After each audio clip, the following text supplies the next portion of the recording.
Subcommittee on Health and Family Services. As a reminder, no remote attendance by members is permitted for the 2024 interim session, and all members must attend in person to be recorded as present. The meeting materials were put online earlier this week, and they were made available for downloading. So at this time, I'm going to ask the secretary to please call the roll.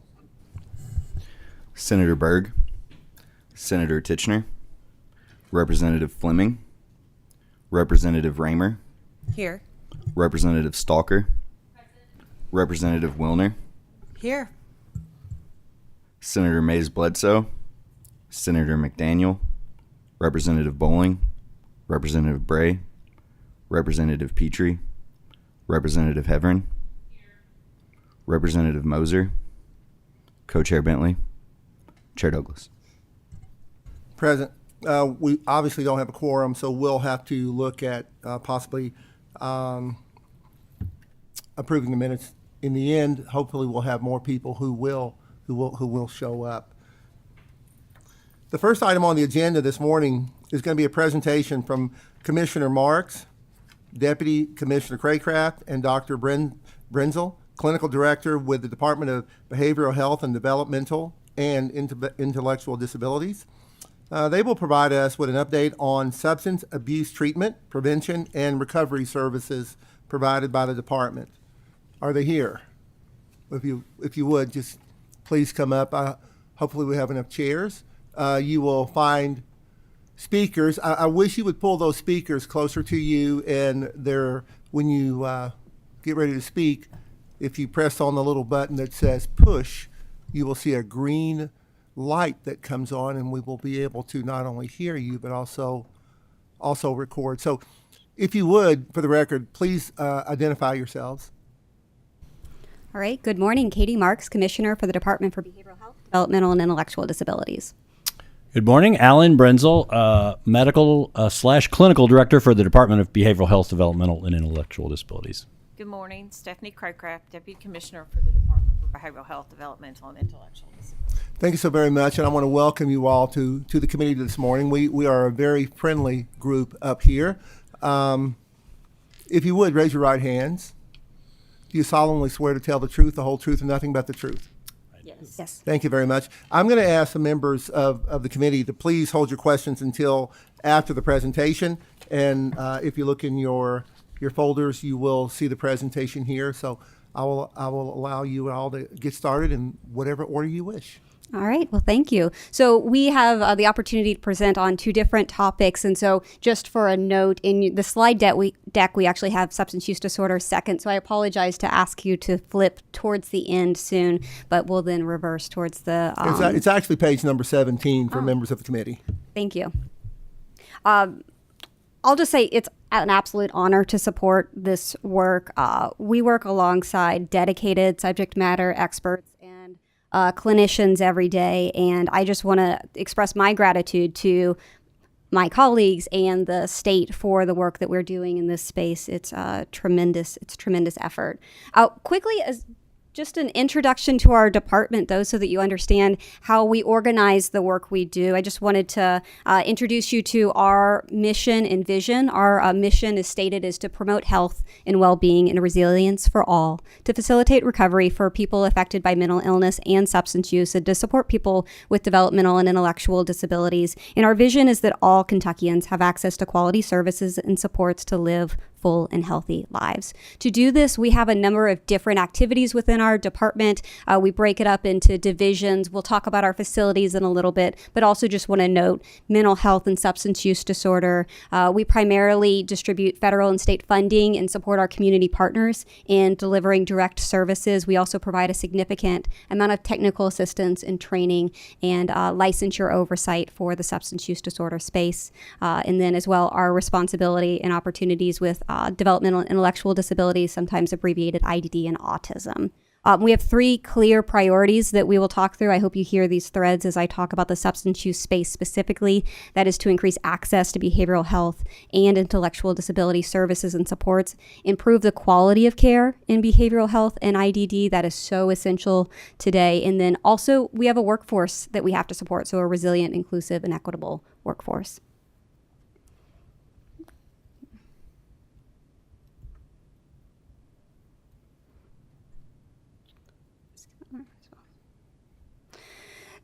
So what we're going to do is talk about an array of services and supports that we support through the Department for Behavioral Health, Developmental, and Intellectual Disabilities, beginning in prevention and harm reduction, moving through treatment and then recovery, and also our emphasis on quality. I'll say just at a high level, we know the prevalence of substance use disorders across the United States is about 17%. We also have been facing an overdose crisis over the last decade at least, but more specifically in the last 8 years, the fentanyl crisis. My previous role prior to commissioner was the project director for the Kentucky opioid response effort, and my background is addiction research, and so I'm particularly passionate about talking about how our department has contributed to the opioid response. And I know you know this, but we have to celebrate it and say it when it's there's an opportunity to do so. Last year, we saw a 9.8% decrease in fatal overdose across the state. That was the second year in a row that we saw a decrease. The year prior to that, a 2.5% decrease. I always have to acknowledge that that decrease is not equal across all demographics in our state, and so we have to continue to do aggressive work to reach all Kentuckians to save lives. But the headline for this work is that we know that treatment works and recovery is possible. Given the context of this committee, we did want to start by talking about our substance use funding, and then I'll talk through an array of programs we are supporting. So I'll turn it over to Deputy Commissioner Craycraft. Yes, so the next, this table shows the distribution of funding for our substance use programming. It's primarily federally funded. That's our largest fund source. State general fund is slightly less than $8 million. It is a required maintenance of effort to access the $21 million worth of substance use prevention, treatment, and recovery block grant funding, which is $21 million. There is a set aside for primary prevention of 20% of that funding, the block grant. We also receive from the General Assembly tobacco funds to provide services to pregnant and parenting women that have substance use disorder. We have 5.4 budgeted for that for this current fiscal year. Our largest federal fund source is the state opioid response grant, and it's a little over $37 million. There are about $6.7 million in other smaller discretionary grants. Our department is very aggressive in pursuing grant funds to start new programs or to pilot programs. So we usually have discretionary funds. We have agency funds, and those include the funds for the conditional dismissal program, which was enacted with Senate Bill 90 during the 2022 regular session. Funds are used for services for treatment and recovery supports when not covered by other payors, such as Medicaid or other insurance. We receive about $6 million each year from the Office of Drug Control Policy. It's $3 million that's used for programs for pregnant and parenting women, and $3 million that's directed towards the community mental health centers for various substance use disorder programming. And then we receive fees for persons convicted of DUI, and those funds are used to provide DUI assessment, education, and treatment. Thank you. So I like to start with a cascade of care framework. A former academic, I feel the need to provide a structural framework for how we think through our comprehensive response. And what's informative about this is it looks at critical points of intervention across a comprehensive continuum. So when we think about where we need to intervene, we start by thinking about preventing the initiation of use, primary prevention. And then we know that some people will transition to misuse. And so we want to prevent that transition to misuse and then screen and identify early. We want to identify that treatment need early. Next step is to ensure that treatment access is available and help people to engage those treatment services.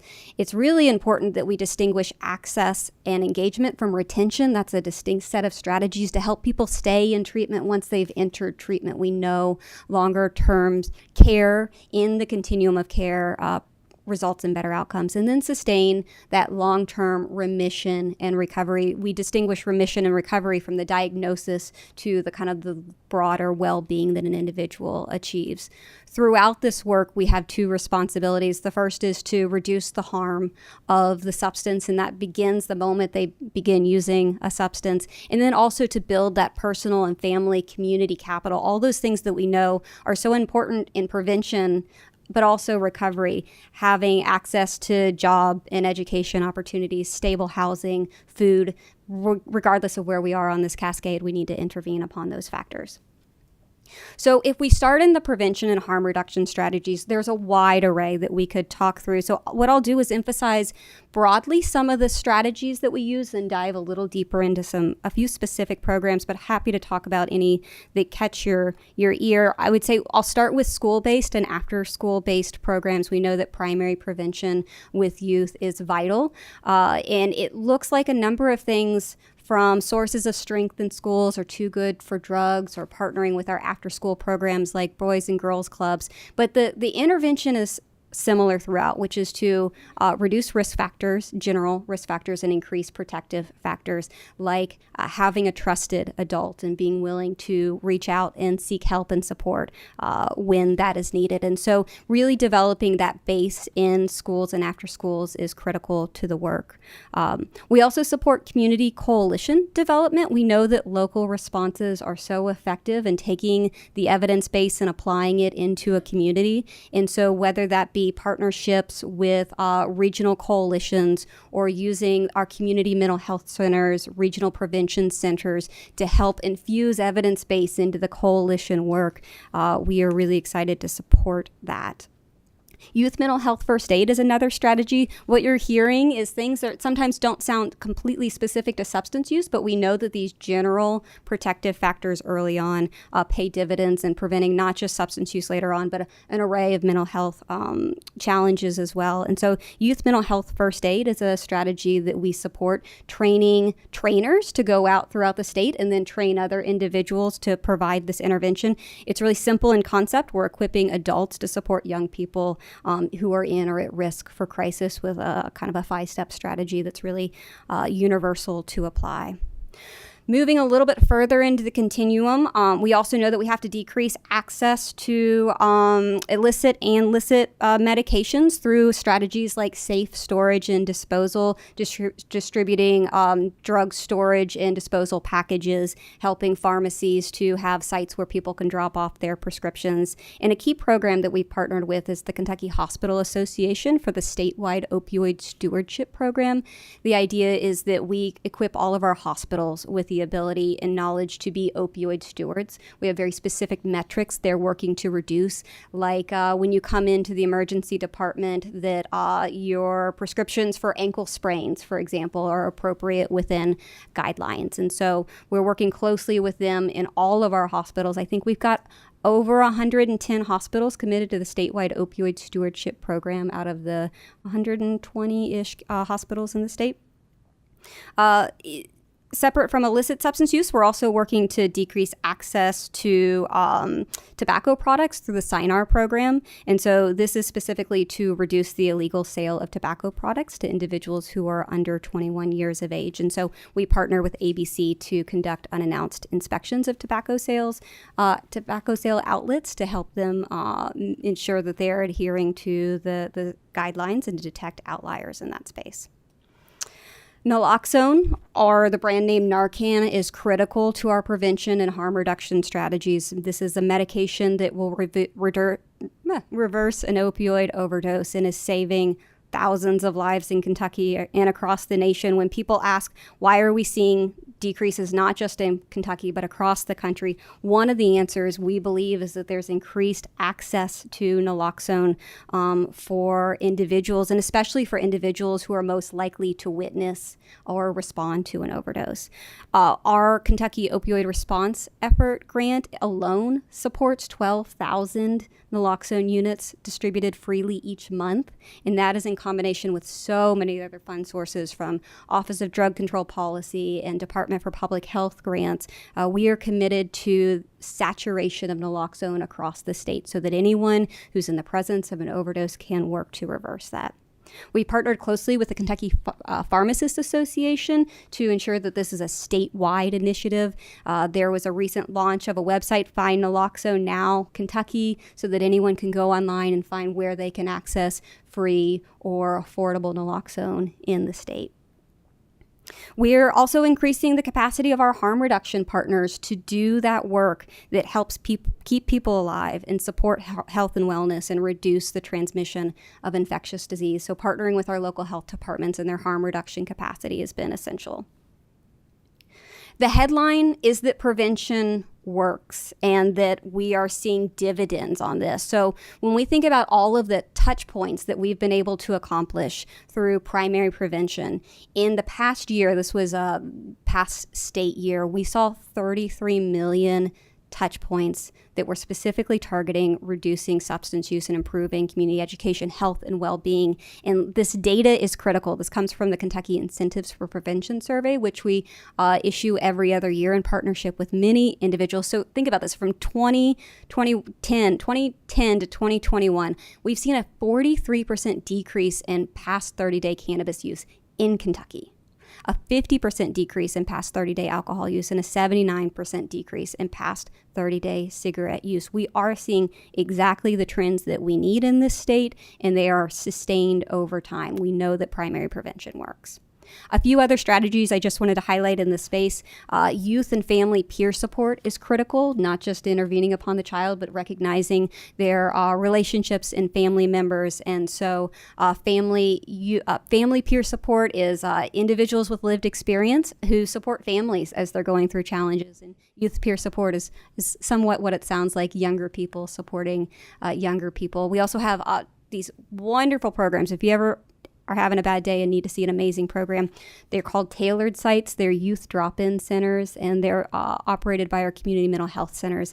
And they are safe spaces that youth can go in, whether it's a crisis or a bad day or a good day, to receive support, after-school services, mental health and substance use services if they need it. Whatever they need, it's there. Another key program that I just wanted to highlight is our work with service members, veterans, and their family. And this is the Purple Star program across the state. This is a partnership with our schools that achieve this designation that allows them to have a safe space where individuals recognize military youth in their schools and create services and supports in a milieu that supports the unique needs of youth and children in those schools. We're working to expand this program dramatically if we can. A priority population, and you heard Stephanie mention this in our budget, are pregnant and parenting families. We know that not only the intervention for a mother pre and postpartum, but the impact on her child and the development, the siblings and the family unit is so vital for the trajectory of our Commonwealth as a whole. And so we have a couple different strategies in this space. One is to just increase capacity for substance use treatment for these individuals. And so in partnership with the Office of Drug Control Policy, we release funding annually to support capacity for substance use treatment, specifically for pregnant and parenting families. And we also work with our community mental health centers to do this work. A key program that I think you should know about, we're really proud of it, is called Kentucky Moms Matter.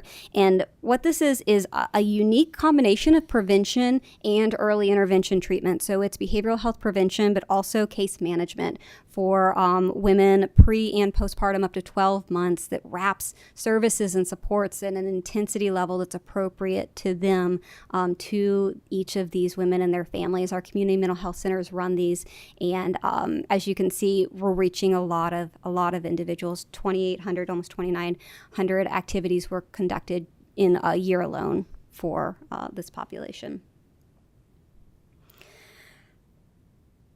And stigma. One of the biggest targets that we can and have to make improvements upon to increase the likelihood that people are willing to ask for help and that the help that they then receive is appropriate, is reducing stigma. And so we have this wonderful statewide anti-stigma campaign that's funded through CORE, the Kentucky Opioid Response Effort, called Unshame Kentucky. And the message is simple. We have to increase knowledge and awareness of substance use disorders and opioid use disorder specifically, and improve the attitudes of communities towards these individuals. We also have to work on our own self-stigma. Sometimes individuals in recovery carry a lot of weight and burden from what they've been told by systems and people in their lives. And so we think about unpacking stigma at the individual, in the community, and in businesses, and in our social service systems, and then increasing awareness of resources and services so people know that help is out there. It's also specifically increasing awareness of fentanyl and knowledge around overdose prevention. What's really exciting about Unshame Kentucky is that it's built by Kentuckians specifically. These are messages of people with lived experience in recovery. These are family members that talk about their loved ones. This is designed by a coalition of Kentucky individuals who say this is the message that needs to get out and this is how we're going to get in our local communities. We have 78 different partners that contribute information to this, and the last year we had 13 million impressions and 122,000 specific engagements in this campaign. We have to talk about 988 when we talk about substance use. People maybe tend to think about 988 as just a statewide suicide line, but it's also crisis, and we know that substance use crisis intersects with that. And so we've been working to implement a comprehensive 988 system for 2 decades, and just this week, we had our 14th Community Mental Health Center sign on to provide the 988 network, which now means that across the state, when you call 988, there is someone locally that can be available to answer that phone for you. The data are really exciting. We know that more than 90% of people that call have their call de-escalated, means that they got to talk to someone, they received the services, supports they needed, and there was no subsequent action that required perhaps a law enforcement response or a crisis response. In fact, in just the past quarter, we had 9,200 distinct calls for 988.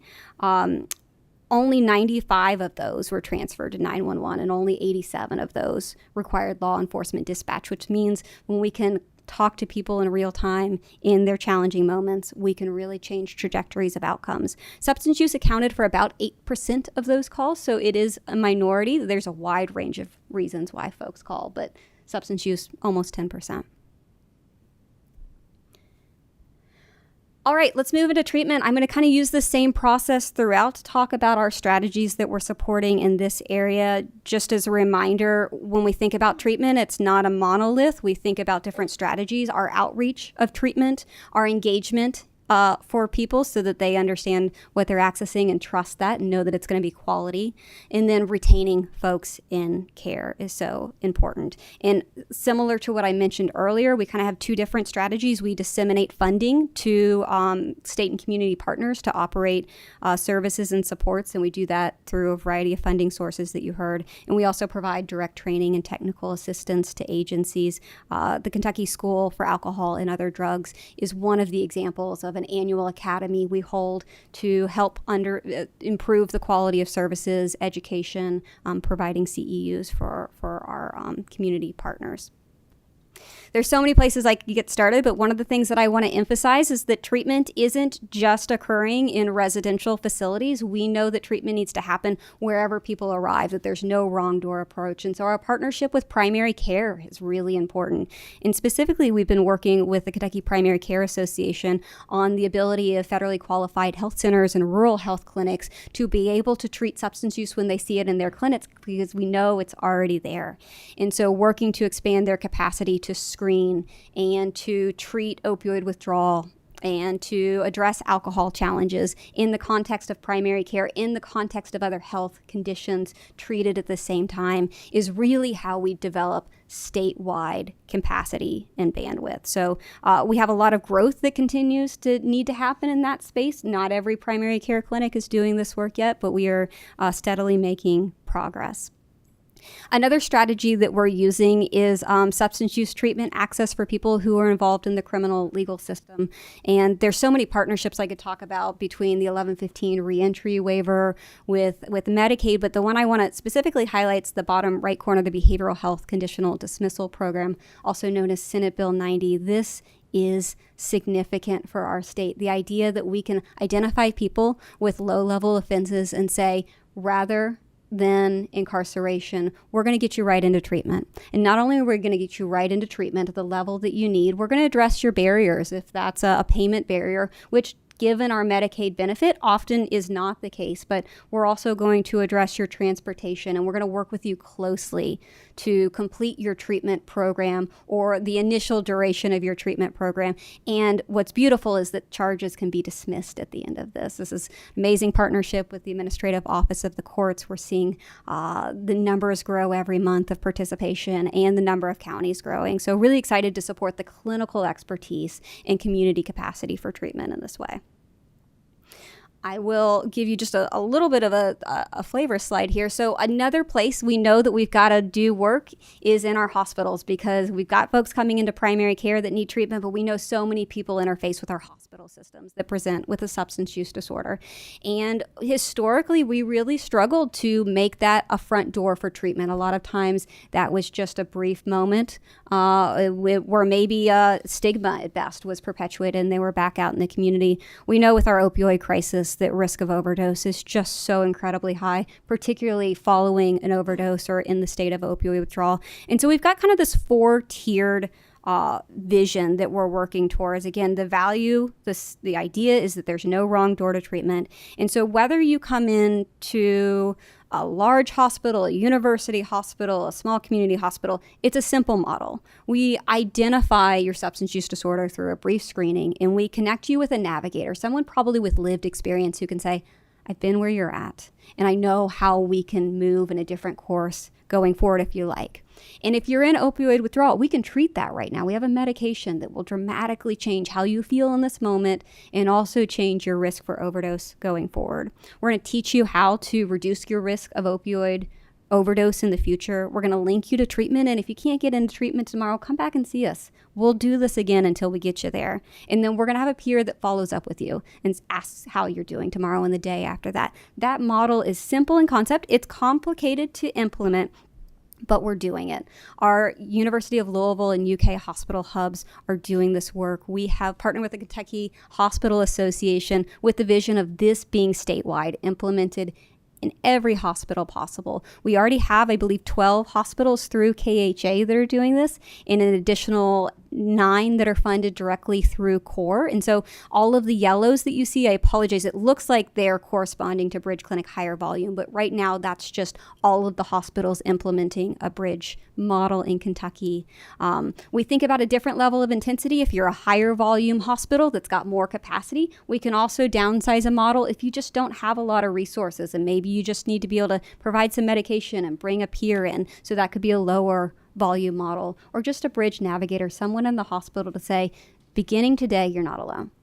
So we're excited about this. We want it to go statewide. We know that when we treat overdose as a medical emergency and start medications, we change trajectories. We also know that we have to meet people where they're at physically in the community, and so quick response teams recognize this by saying, if you've experienced an overdose within 24 to 72 hours, a community-based team is going to show up at your house or wherever you are and provide non-judgmental and non-coercive outreach to say, hey, same story. We know where you've been. We want to help you get to the next step. We have our own lived experience. And so if you need treatment, we're going to get you to treatment. If you need naloxone, we've got naloxone on site right here. And we're going to keep checking in with you over and over again until we get you to where you need to be. The quick response team model, nationally, the data are strong. In Kentucky, they're even stronger. We've got some programs that see as high as a 50% acceptance to treatment rate for someone that otherwise would have not had outreach to services when they show up in an individual's homes. You know, sometimes the individual doesn't want to talk, but that family member wants to talk, and that's a meaningful next step. I'll highlight our partnership with the findhelpnow.org suite of services. In the past, I've talked about the substance use treatment locator. We're so excited that that's been expanded to also mental health treatment location, recovery housing, which I'll talk about in a moment, in the lock zone. It's a critical partnership with the Kentucky Injury Prevention Research Center and also our Department for Public Health. But our state is uniquely positioned now to have bed availability information on substance use disorder treatment. You can search by geography, you can search by your insurance coverage, you can search by the type of program you want. If you've never played around on the site, you really will get a flavor for how thoughtfully we've worked to build out treatment access and understanding of that access. All right, moving into the recovery, the third tier of this discussion. I'll just first start by maybe defining what recovery is. And so recovery, defined by SAMHSA, is a process of change through which individuals improve their health and wellness, live self-directed lives, and strive to reach their full potential. And we do this through a number of initiatives. And if you recall at the beginning, I said that in that cascade of care framework, we build personal, family, and community capital. This is that capital, right? Access to employment, stable housing, access to recovery housing, connection with community through peers or recovery community centers. And so that's exactly what we're working to do. One of the leading initiatives that I wanted to emphasize is called the Strategic Initiative for Transformational Employment, or SITE. This is the idea that we've partnered with all of our comprehensive career centers to put someone in there full-time whose job is to help people in early recovery get into employment. And that doesn't just mean a one-time meeting to look at your resume. That is intensive coaching if needed, but also working with employers to change their model of how they understand helping and hiring individuals with substance use disorder. So to see this split of time, because not only do individuals go through a recovery journey, our communities and our systems are also going through a recovery journey and need to change and adapt. And to have kind of these dual roles through SITE is really phenomenal. Another piece is recovery community centers. These are physical spaces that people can go into and access services and supports, mutual aid, pro-social activities, advocacy support, education. We, before CORE started, had 1-2 recovery community center like programs. We now have over 14 that are just funded by our department, and we are seeing them grow on a monthly basis. We need a recovery community center in every county in the state, and probably multiple in the state. This in-person experience of connection, a lot of folks say connection is the opposite of addiction, is exactly what heals communities. A major initiative for our department specifically has been the Kentucky Recovery Housing Network. We were so grateful for legislation that passed that requires recovery residences to adopt and adhere to the National Alliance of Recovery Residents, or NAR, certification standard. This is a minimum certification standard that assesses both the physical condition of the house, but also the services and supports available, and says this is conducive to recovery housing. The requirement is that all recovery operators have applied by July 1 of this year and be certified by the end of the year. We have already 256 residences certified. That includes 3,500 beds across 38 counties. There's a lot more than that. We have 344 applications under review right now with an additional 3,700 beds. This is a very serious undertaking. We understand how important quality recovery housing is to the individual's recovery, to community, to the trust in our substance use treatment system. And so we are working aggressively to provide that certification and the education that's not just a stick, but we want to teach you what quality looks like. This hasn't been around long. We're happy to help move you along in that journey. I'd be remiss to not just put one quick plug in for CORE, given its major impact on our state. This is the federal grant from SAMHSA, the Substance Abuse and Mental Health Services Administration, that came to our state beginning in 2017 with an expressed goal of reducing opioid overdose deaths, and we are accomplishing that. We've partnered with over 70 entities that operate over 150 programs and initiatives that are coming out through the Department for Behavioral Health. So separate from all of that, which is funded through Medicaid, over 18,000 people each year getting treatment services as a result of this. Another 14,000 recovery support services. I interwove a lot of the core programs in what you saw previously because that is our department, but I love to call this out specifically. And I know you see that last number. This is a bare minimum that there were at least 5,000 overdoses reversed as a result of naloxone distributed in the state. That's 5,000 Kentuckians, and we're confident the number is much, much higher than that. I'll wrap with two last programs that I wanted to emphasize. I said that our work in the criminal legal system is so important, and we know jail reentry is a vulnerable and critical time. So we've partnered with the Department of Corrections for jail reentry care coordinators. These are folks that full-time job is to equip individuals to be successful upon reentry, be it a Medicaid application, supporting home placements, again, that overdose education, treatment linkage. These are specifically for individuals coming out of SAP, which is the substance use abuse programming jails that our Department of Corrections operates.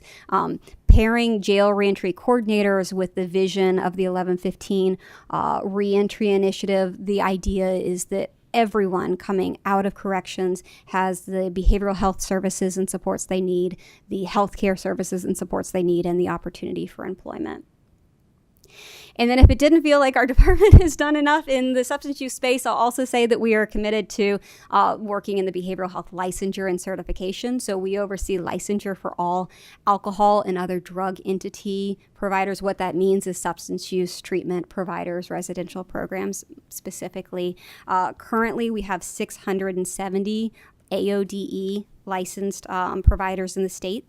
We also oversee the methadone programs. They're called formally narcotic treatment programs. We have 42 of those.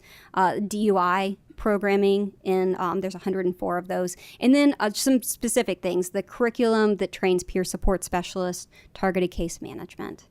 And so with that, I am happy to take questions and appreciate the opportunity to talk about something that I'm really committed to, but something that also has incredible momentum and is showing dividends right now. Thank you very much, Madam Commissioner. That was pretty inclusive, and I appreciate you giving us all of that information. We may or may not have any questions, but certainly I have a few. Only because this is an area that I know well. So I'm going to start off with two or three questions, and if anyone else has one afterwards, then I'm happy to have you ask them. When we go back and look at page 20, because it started at page 17, we talked about some of the youth mental health empowerment. Do you have any data, or could you help me a little bit on, are there particular groups that consistently show up who are looking for some mental health help in terms of age, education, what rung they are on the socioeconomic ladder? Is there any data that is kept as to that group that is most vulnerable?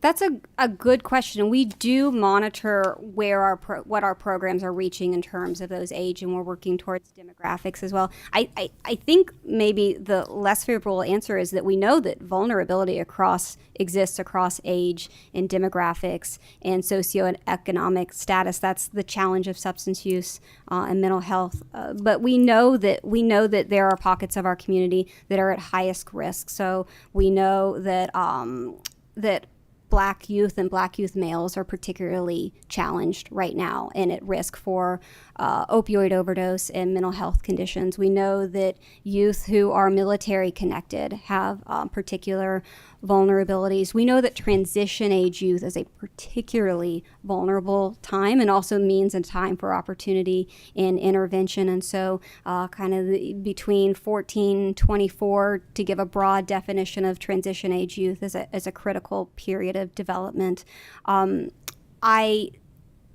Dr. Brenzel, is there anything you would like to add about giving child psychiatry perspective?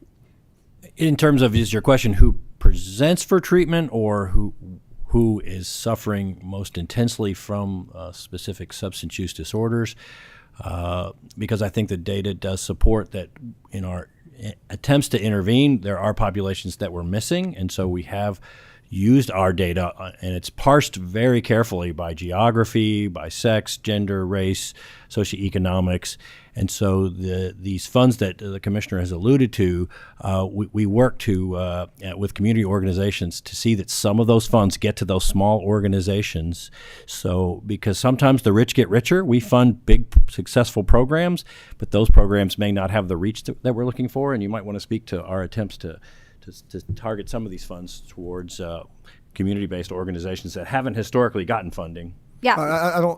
I apologize. I don't want to expand too much because we have a limited amount of time, but I was more so looking for those who were actually seeking to access the mental health help. But let me move on because I do have a couple more questions I want to get to before anyone else does. We talk a lot about the naloxone and how naloxone is decreasing the successfulness of drug overdoses.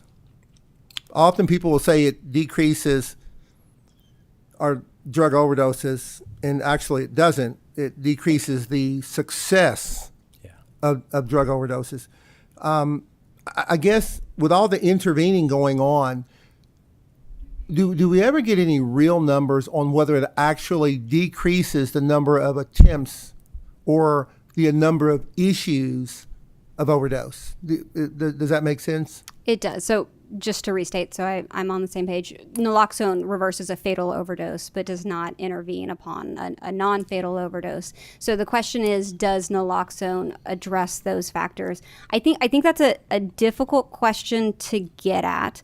We know that certainly naloxone does not in any way drive or facilitate substance use, right? So we know kind of the inverse story, that an individual is not more likely to use a substance or initiate a substance because of the presence of naloxone. And there are studies that demonstrate that to be the case. I think that's where, when we talk about naloxone, we have to talk about overdose education and naloxone at the same time, that's a pair where we talk about the behaviors that reduce risk of overdose to begin with. And those strategies are things like go low and slow, take a small test dose, use with a friend, things that allow people to understand the risk of the substance and not just prevent the fatal overdose. So I would say the overdose education that we pair is effective at, in fact, reducing the likelihood even of non-fatal overdoses. Well, thank you very much. I have one more question, if I may, and since I'm the chairman, I guess I can. When we go to page 30, and we talk about, or at least we're looking at some of the Kentucky Recovery Housing. My question, and I think probably some of the members of the committee want to know, are there any standard baseline expectations or accountability standards for those who are involved in that particular program? Are there any baseline standards across all of the programs? So that is the National Alliance of Recovery Residents, or NAR standard. And so when they are certified to that standard, there is an extensive checklist of policies and procedures we review to ensure that they're adhering to minimum criteria of quality. So anyone who obtains that NAR certification does in fact meet that minimum. Okay. I guess I apologize. My real question is, of those people who participate in the program, we often hear about the programs that we offer and the lives that we touch. Mm-hmm. We seldom hear about the expectation we have of those whose lives are touched. And one of the things I'm really looking at is one of the biggest barriers, or one of the biggest variables in improvement in our healthcare population is really noncompliance. Yeah. We don't speak enough about that. I'd like to introduce that word in all of our discussions about how we treat people and what the expectations that we have, not only of the program, but with those people who are in the programs themselves. Is there?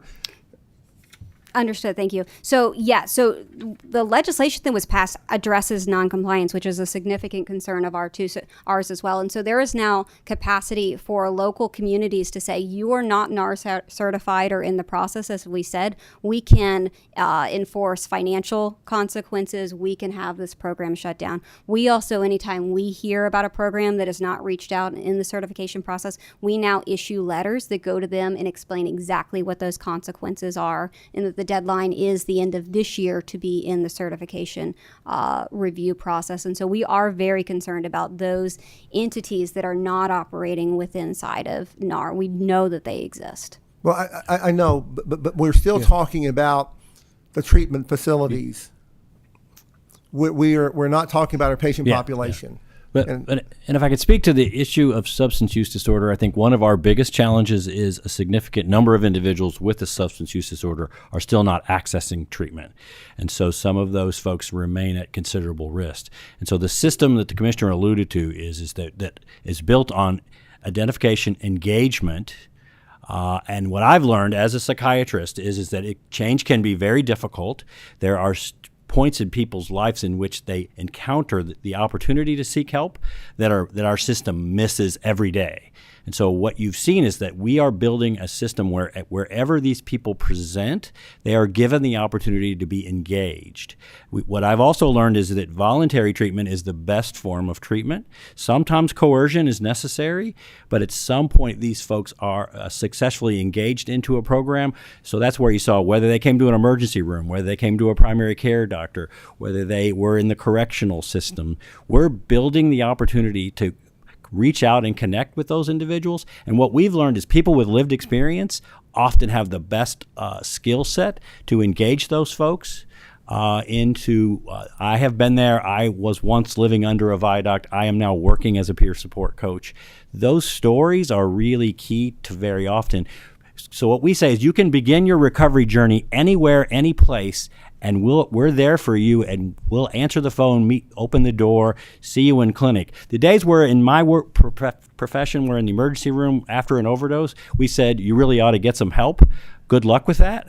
Those days are over because we don't do that for strokes. We don't do that for heart disease. We don't do that for car accidents.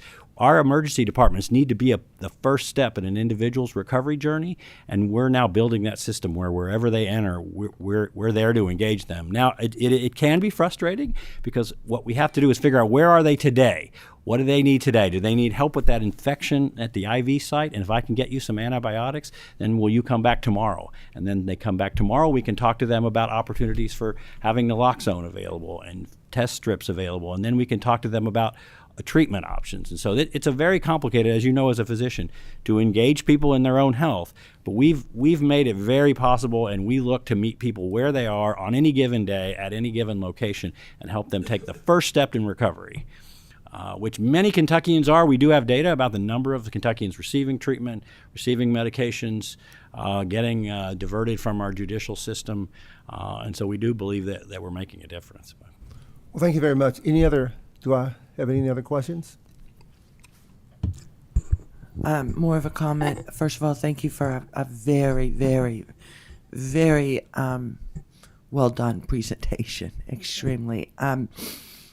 These services that you're building out at University of Kentucky and University of Louisville for patients who come in opioid withdrawal, I would not hesitate to say that we need this for our alcoholics as well, who show up in our emergency rooms over and over again, and for some reason we do not capture them. And that whole generation, I think, is what's leading to this whole generation, and it's a problem that perpetuates itself. So thank you for your work. Yes, very quickly. I appreciate it. We are not going to get ahead of this until we generalize and stop responding to substance by substance. We know what works as a system. We need to implement that across any disease state. Again, I want to thank you all very much for your presentation. I know there are other questions, but our clock is ticking. But I just want to thank you for the presentation and the time and the manner in which you presented this morning. Thank you very much. Thank you. Now, what, you're dismissed. While we have our second group coming on, I've been told we do now have a quorum. And because of that, we can approve minutes from September 18. Do I hear a motion? I hear a motion. Second? Second. Okay. The minutes from September 18 have been approved. Our next presenters, same people? Wonderful.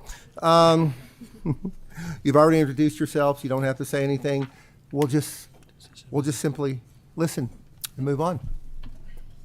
All right, so I will introduce myself just very briefly again for those of you who joined. Alan Brenzel. I serve as the medical director for the Department of Behavioral Health, Developmental, and Intellectual Disabilities. I'm an adult and child psychiatrist and a pediatrician by training.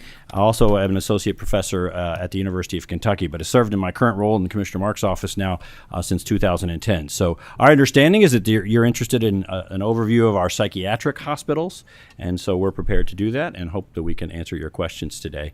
Just a little bit of background about our facilities. And so we operate multiple facilities and multiple facility types.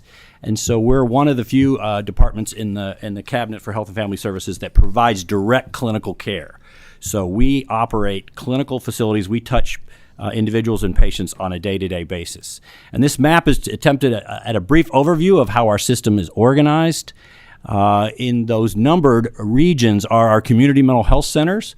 They represent the public health safety net, and of the funding that you've seen alluded to and will see, a significant portion of that goes directly to those community mental health centers. We, at the state level, operate 11 facilities total. We're going to primarily talk today about 5 of those, which are licensed as psychiatric hospitals. But the way we divide up our psychiatric hospitals is by these community mental health center catchment regions. They are grouped together, and each of those is patients who are in need in those areas go to that designated hospital. And so in the Jefferson County area, we have Central State Hospital. We have Eastern State Hospital in the Fayette County, Lexington area. And then we also have Western State Hospital in Hopkinsville, Kentucky. And then we partner with ARH for 3 of their facilities who now operate inpatient psychiatric hospitals. And we'll talk more specifics here. But wanted you to see this map. And then we also do operate facilities for individuals with intellectual disabilities. We also operate facilities for folks we have 2 state nursing facilities for people with serious mental illness as they age. And so that's our portfolio of facilities. And so these are the psychiatric hospitals we'll talk about primarily, and hope that was what you were primarily interested in too. I've already alluded to them. On the far right, what you see is their average daily census. So that's the number of patients served on average on any given day. So you see Central State Hospital is at 47, Western State at 143, Eastern State at 149. And think about this from the days of historically, we operated facilities that had 4,000 people at Eastern State in the 1800s. And so these are short-term acute psychiatric facilities that care for people for periods during their acute psychiatric deterioration. And then they're transitioned to the support of those providers in the community that can continue their care. We own and operate 2 of these, and so Central State and Western State are owned and operated by the state. Eastern State is, which was built and opened in 2013 due to generous funding from the legislature. That's a brand new facility, state of the art. It's contracted through with UK Healthcare as its primary clinical operator. And then I mentioned Appalachian Regional. In the late 90s, the state funded a construction of a 100-bed unit at ARH in connection with their med-surg facility, and the state contracted for the operation of those beds. Since then, they've regionalized some of those beds to Harlan and Prestonsburg, and so they, on average, have about 79 patients. All of these facilities that are Joint Commission accredited, all of them operate as under a licensure of a psychiatric hospital. They have their own governing boards, they have their own medical directors, they have their own facility directors, but their funding comes from the state, but they also seek clinical reimbursement from third-party payers when appropriate, and so we are contracted with all our managed care entities. Kentucky KCPC is a little bit of a different animal. We could talk about that if you wanted in more detail, but it's on the property of Luther Luckett Hospital, sort of behind the wall of a secure facility. Its primary mission is to evaluate those who have committed a felony who need to be evaluated for competency to stand trial. That is an area where many times courts request those evaluations. By far, the preponderance of those now are done remotely or in the jail setting, but for a subset of individuals where there's significant clinical questions or the potential for restoration of their competency, they would be brought to KCPC. And we are also very grateful to the legislature for recent funding for a replacement facility for KCPC, which we have the privilege of being stewards of those funds to ensure that those are used to maximally benefit those in need and streamline the process to the degree possible. Western State is our oldest facility. It was built in the 1850s. It is considerably challenging to maintain and create the most therapeutic milieu, but that is a facility with, at this point, that is our most aged. And so who we serve, very briefly, is we are the facility where primarily serving individuals who are committed involuntarily. So if a person seeks psychiatric hospitalization and they are amenable and ready and willing and interested in treatment, they would not typically come to one of our facilities. There are community facilities that provide that type of care, and so we would receive those who are committed under our statute known as 202A. And 202A is a very specific set of legal criteria that specify when an individual's personal rights and their rights of autonomy can be restricted, and that they can be placed involuntarily into a hospital. And the criteria are listed here. You must have a mental illness, and so it's not available to be used for those who have other conditions. They must be considered a danger to themselves or others. And there's debate over whether that's imminent danger or danger, but they have to in some way represent a danger to the community or themselves, and that they cannot be cared for in a least restrictive or a less restrictive setting. And also they have to be able to benefit from hospitalization. That's a little bit of a tricky criteria in the sense that we are not able to hold people who we do not believe that we can benefit or that they can benefit specifically if they have an unrelated condition that leads to their difficulties that might not benefit from a psychiatric hospitals. So we do not serve individuals with primary substance use disorder. That is not the mission and scope of the funding and services that we provide. We do find a substantial number of our individuals have comorbid substance use disorder. I think you alluded to that earlier, Senator Douglas, those with mental health and substance use. So we think about 50 to 60% of people with serious mental illness have a co-occurring substance use disorder. So we do provide that treatment and stabilization, and then we would link them to the appropriate discharge setting. But we do not, as we say, operate. So you heard about the system Commissioner Mark mentioned, primarily a private system not operated by the state. But for serious mental illness and involuntary, we operate the systems. People with intellectual disabilities do not typically get admitted to our hospital unless they have a co-occurring mental illness. So these facilities are not, again, targeted specifically for long-term treatment for individuals with intellectual disabilities. We have a whole set of facilities that do that kind of rehabilitative care. There are comorbid situations where they might be treated in our hospitals. And one note to make is we at Kentucky do not operate any state hospitals for children. The state of Kentucky got out of that specifically in the 70s and 80s. And it was seen as a progressive move in the sense that children don't belong and shouldn't be residing typically in psychiatric hospitals. So we're prepared to just show you some quick data about our trends in numbers of individuals we serve. This is a 10-year overlook of number of admissions per year. So you saw the average daily census before, and so in 2024 we served about 7,600 individuals. So that's admissions and discharges over the year. We've seen this type of sort of horseshoe trend here in terms of the numbers were coming down 14, 15, 16, 17. And some of that we think is due to extensive work to develop supports in the community, alternate services to hospitalization, supports to prevent readmissions, warm handoffs. There's lots of efforts around supports for folks to prevent hospitalizations. We saw a significant decrease in 2021. People were generally avoiding hospitals in general. Our hospitals became concerning places in terms of potentials for spread for infection, and so we saw a dip there. We've seen a return, but we're not back to previous 2014 levels. And so this is another way to look at the data. If I can get it to advance it for me, thank you. This is individual hospitals. So by color, they're coded, same overall data, but look, if you wanted to look at individual hospitals and the trends associated. So we've seen that increase that's from 2022, 23, 24, spread mostly across our hospitals, although has impacted Eastern State and Western State more than Central State Hospital. There are a lot of alternative acute inpatient facilities in the Louisville area, and we tend to receive fewer of those from that specific region, but no other major trends, but open to questions later if you had any. And then we also wanted to graphically show that average daily census again. So Eastern being our largest facility now. That facility is licensed for up to 195 patients.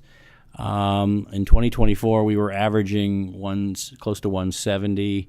That number has been increasing. If you look at the gray bar and the yellow bar, those are Western State, and so we've seen an increase in both of those to somewhat higher levels even than 2014. And again, that would be the specific catchment area for that hospital and the number of involuntaries. At no period have we ever not served anyone who is duly committed under a civil commitment. That is our job, that is our obligation, and that is something that we take very seriously. And so we serve regardless of census. If there's a duly executed civil commitment, we will sometimes move folks from one area to another for brief periods of time, but we fully serve all of those. And so the next slide, I think, just is another way of looking at that average daily census by month of the year fiscal year 24, and so you can see that we had seen a bump at Eastern State in July and August. It looks like that's returning, although it is still our highest census hospital. The other lines are pretty flat, yeah. And then the other key data point to think about is length of stay. So you've seen the number of admissions for the year, and then you've seen average daily census. So that means that there are folks that get admitted and discharged. So this graph shows by the number of days. So it's not recorded in months or years, and it's recorded in days that a person comes in, gets evaluated, is felt to no longer meet criteria based on a comprehensive multidisciplinary evaluation that occurs on every patient that's admitted. Our obligation by law is as soon as that individual no longer meets criteria that we're obligated to discharge them by law. And we also, if we are going to keep them, we are obligated to provide information to the court that would then authorize that continued stay. And so each of our facilities has a courtroom on site, and so we individuals in our hospitals are entitled to representation, and they get that through the public defender's office most typically, and that our clinicians have to go to court and they have to specifically testify to those criteria in order for that person to be hospitalized or to be continued to be hospitalized. And there's sometimes some misunderstanding of a court order. Most of them would say up to 60 days. That does not mean the person can be legally held for 60 days. That means the person can be held as long as they meet criteria up into 60 days. And so those folks, some folks become voluntary patients very quickly. So if they're there 3 days, they may say, you know what, this is a good place. I'm getting the help I need. I'm ready to accept treatment, and they will sign in voluntarily. And so we do have a substantial number of our patients that will convert to voluntary after admissions. And so you can see that the range is, the average is that green line in the middle. It's about 15 days And our hospitals vary a little bit, with Western State being our longest average length of stay, around 23 days, Central State being just below that, and then the other hospitals below the overall average. So that details that. One of the challenges we see, and I think you all probably see it in your community, is that there is a challenge of individuals who leave our hospitals who then might not remain in remission from their acute symptoms. They may return to a state, and they may end up being rehospitalized. As you know, that's a quality measure for all healthcare now, is what's your readmission rate.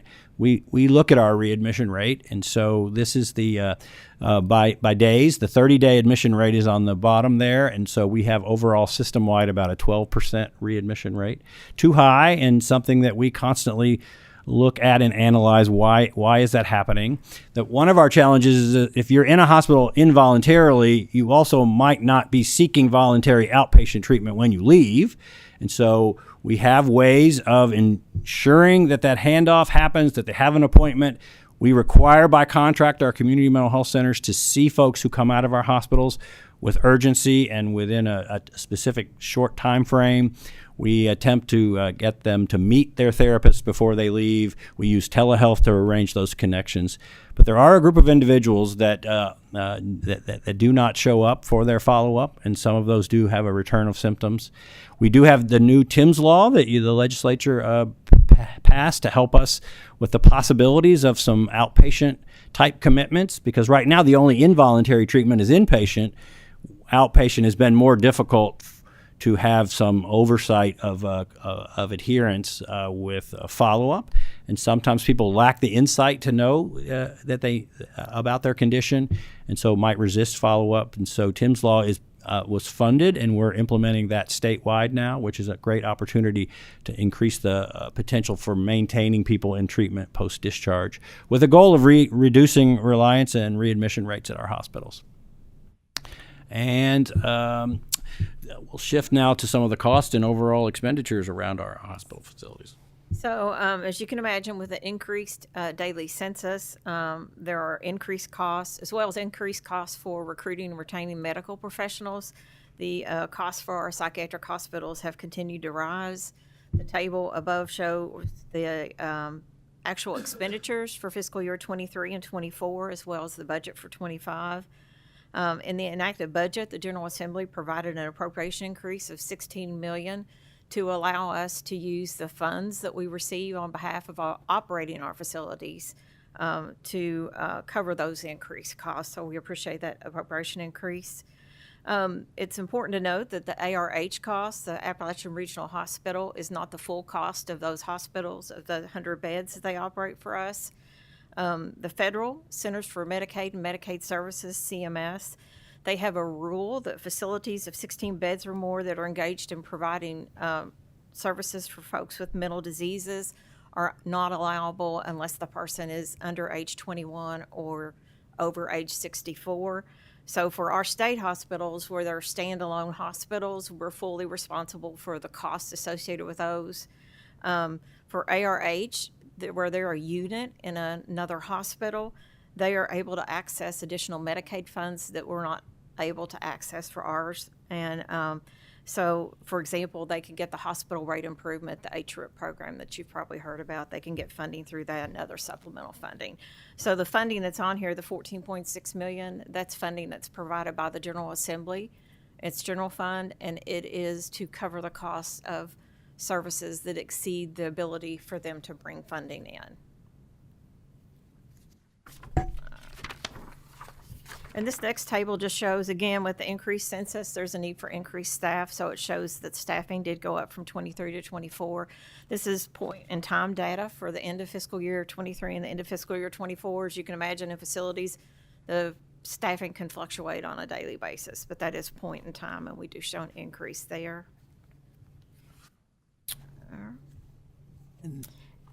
And so this shows the fund sources that we receive on behalf of operating our hospital. So overall, for the 3 state hospitals, general fund is the largest source of funding. It's around 60% of the funds for that. The second largest is the disproportionate share hospital funding, which provides around 21% of the funding. These funds are provided to Medicaid providers that provide services to a large number of Medicaid clients or a large number of indigent clients. Federal law establishes what the allotment is for disproportionate share funding, and the enacted budget bill actually directs that 92.3% of that be for the of the psychiatric pool be for the state hospitals. However, our hospitals are required to be able to document it that they provided that much uncompensated care to be able to draw that down. Also, as mentioned, the 3 state hospitals, as standalone, historically weren't able to get a Medicaid reimbursement for persons aged 21 to 64, but in 2016, CMS did change their rule that allows MCOs to provide coverage for short-term stays of no more than 15 days. In an IMD in lieu of other services, and I believe all the MCOs except for one do choose to cover those stays on our behalf. So 9% of the funds come from MCO reimbursements. Medicare reimbursements are 7%. We receive a little bit of private pay at 1%. Medicaid for persons that are 21 or under or over 65 and over provided about 2% of the funds during the last biennium. The less than 1%, the little small amount of federal funds those were funds that were available for COVID testing. And I think this slide's just a little out of order, but wanted to just identify that the funding and the operation of Kentucky Correctional Psychiatric Center is very different in that it is not Medicaid reimbursable at all in performing a forensic function. And so I alluded to earlier that we're primarily treating and evaluating individuals who have committed a felony for their capacity to stand trial.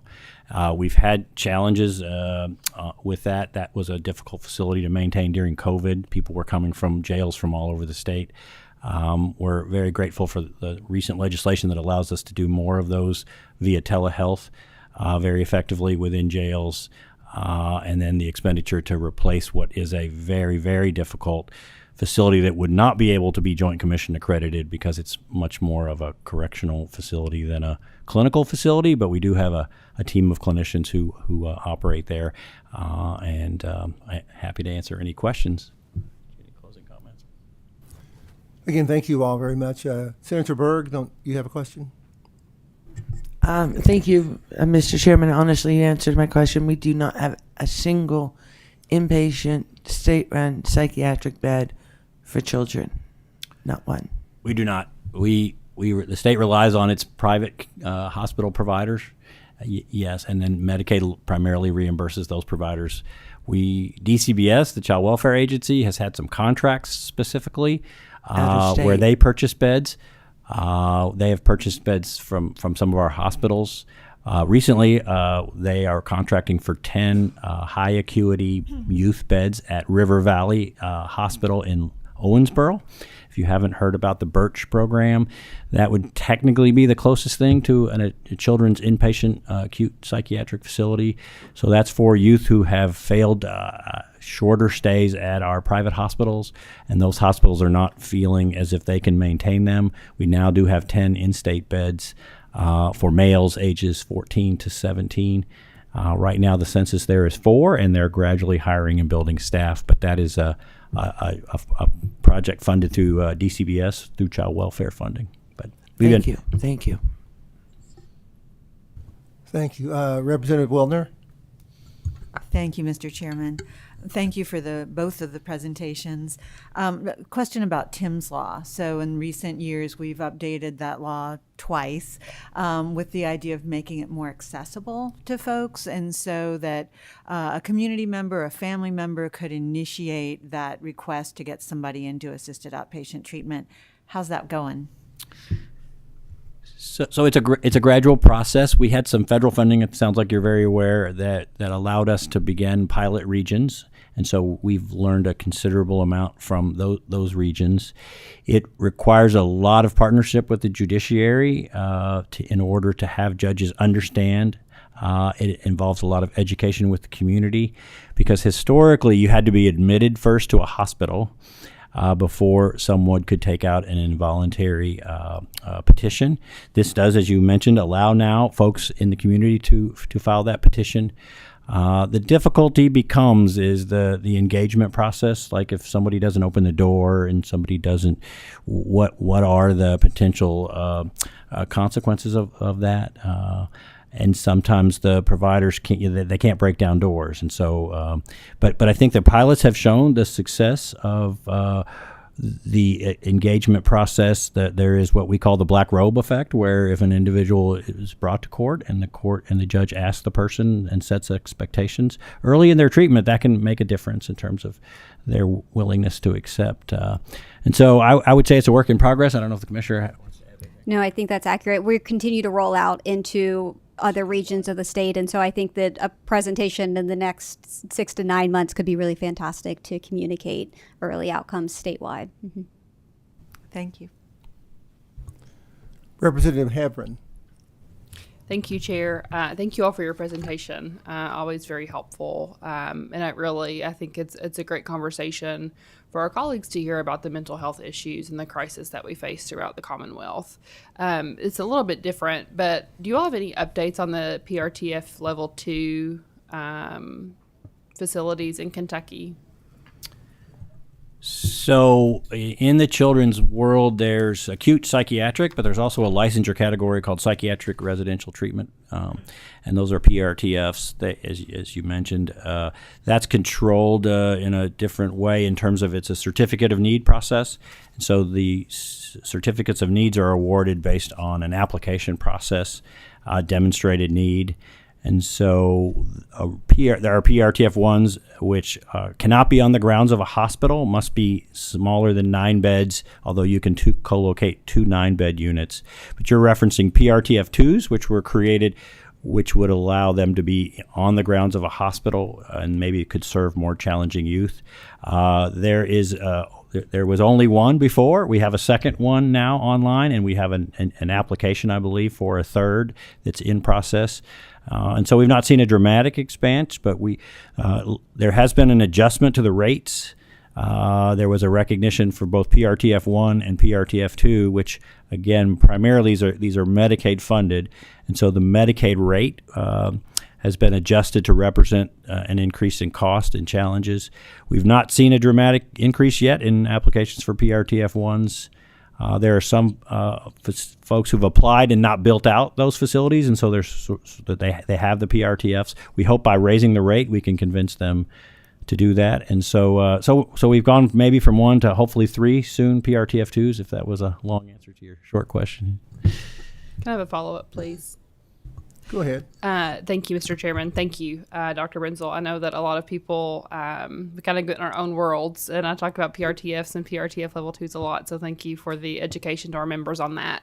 Do you feel like the Cabinet's been a willing partner in trying to make sure that those are increased? Because, we have so many more acute cases for the psychiatric residential treatment facilities. And so I just want to make sure that the partners be in a good cabinet in those conversations as well, and making sure both sides are giving. I think so. I think we looked at the data and we saw, and in my world, it's like parallel universes.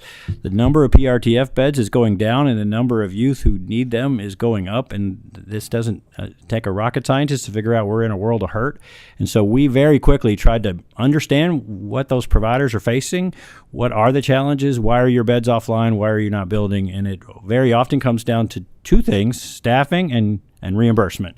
And they're not unrelated, because in order to staff appropriately, obviously you have to have adequate reimbursement. But I think it's been difficult for some of them. It's similarly in the DCBS child welfare residential world. There are programs who'd reduced bed capacity due to challenges. I think we're coming out of that. I think we're starting to see an overall uptick in the number of available beds. But you're right. We have a mismatch between demand and supply. But I know in our role, we don't directly oversee the operation of private facilities. So what we need them to do is communicate what are the obstacles. Is there a licensure barrier? Is there a restriction? Some of the restrictions in the past have limited them to where they might not be economically viable, hence that now there's 2 9-bed co-locations. Because staffing these for 9 beds would be very difficult. So I think we rely on our partners. We're open, and we advocate, like you all advocate, for access to care. And Medicaid and managed care becomes a big part of this as well. Quickly comment, Mr. Chairman, and I will be done. We've had this conversation. Go ahead. So yes, please. okay, thank you. Thank you. I do appreciate that. I always like to bring it back to the chairman. I told him I was going to harass him today, so this is only fair. Thank you. And I think, the reason I bring this up to Dr. Brenzel is, it was just, we had a conversation again, and I'm going to get a little bit in the child welfare space of kids sleeping on floor of DCBS offices. And just to educate our members, this is a big reason why, is because, with my understanding, we don't have the treatment facilities in Kentucky for these kids to go to. So then they're kind of in a middle ground. And so that's why they're in offices. And so I hope we can continue this conversation. More of our private players can step up, but also seeing the cabinet continue to be a partner on these. Thank you very much for the indulgence, Mr. Chairman. Anytime. Representative Stalker. Thank you, Chair. This question is stemming from a constituent of mine that I've been working very closely with. Myself and Senator Berg has also met with this individual. And I want to take the conversation back to the lack of pediatric facilities here in this state. So what I feel like what I'm seeing, and correct me if you're seeing something different, is that we have a kind of a twofold problem issue here. We've got children who have some serious psychiatric needs, but then separate from that, we've got children who might be in need of residential services for things that are intellectual disabilities or things that are in that area. And specifically what I'm concerned about is our families who have children that have an autism diagnosis and the ones of the most severe level. So a level 3. So we're talking about kids that are nonverbal and right. And so I think about this constituent of mine who has a son who's 15 years old, 200 pounds, 6'1", and physically aggressive because we've hit puberty. I've got a family in crisis who's being told that the only way they can get their child help is to turn their rights over to the state. And that is completely unacceptable. What I want to ask of you all, fairly or unfairly, is what can we be doing here at the state to keep our families here? We do not want to ever have to have families separated. I certainly wouldn't want to send my child out of state, especially if they were nonverbal and I couldn't communicate, couldn't pick up a phone and talk to them. I'm also concerned because when I asked for the current number of children who were in out-of-state placements from the cabinet, that number was, I think, 52 children, that are currently, and that was, just to be clear, that was as of October the 4th.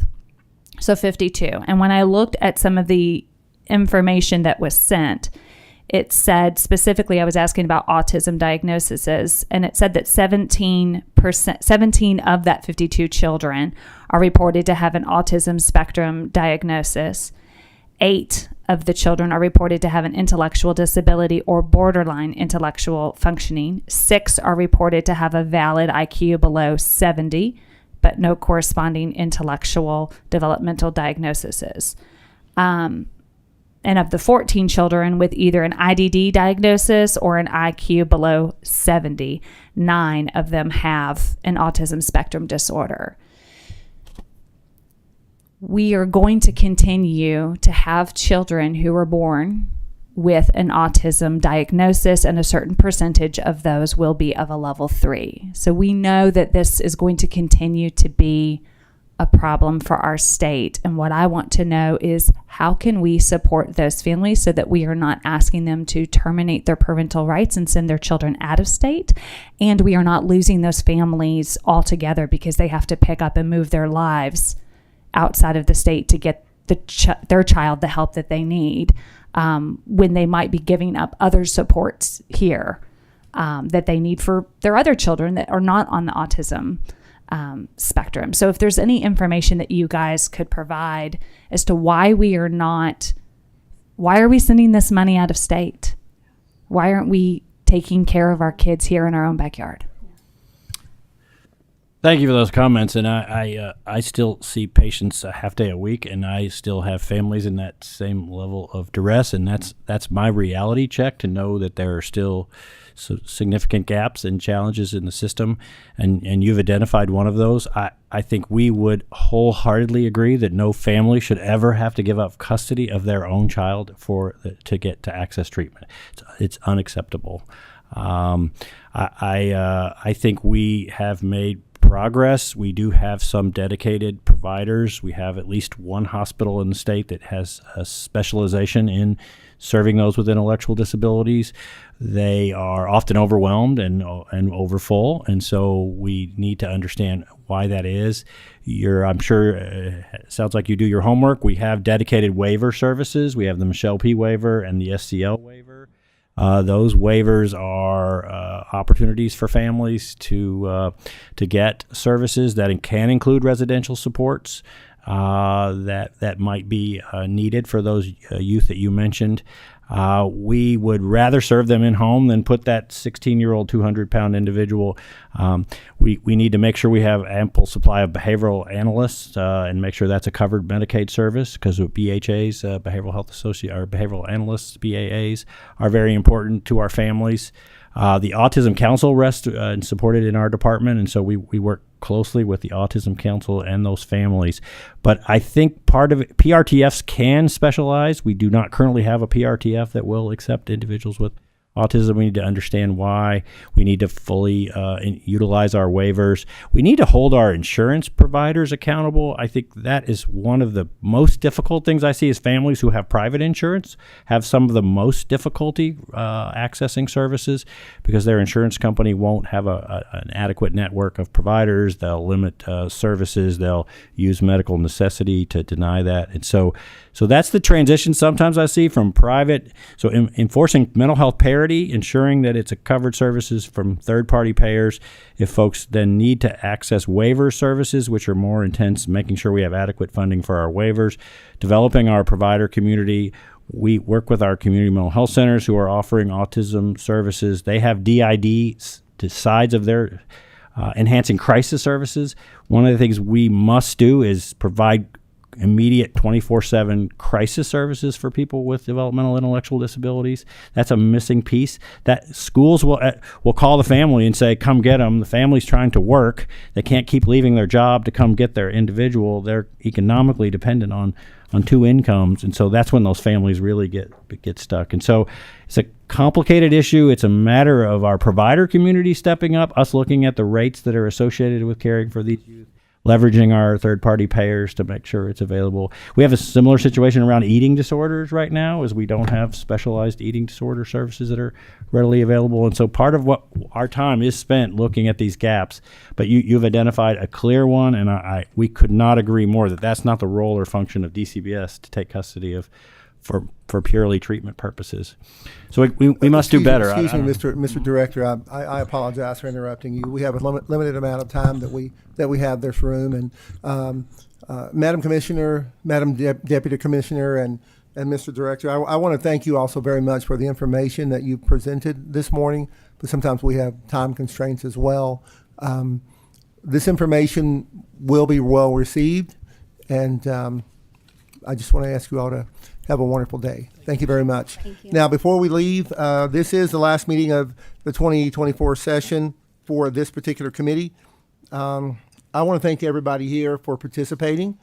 I want to thank you for your questions and the knowledge that we've gained over this interim. And if I have a motion for adjournment, we will be adjourned.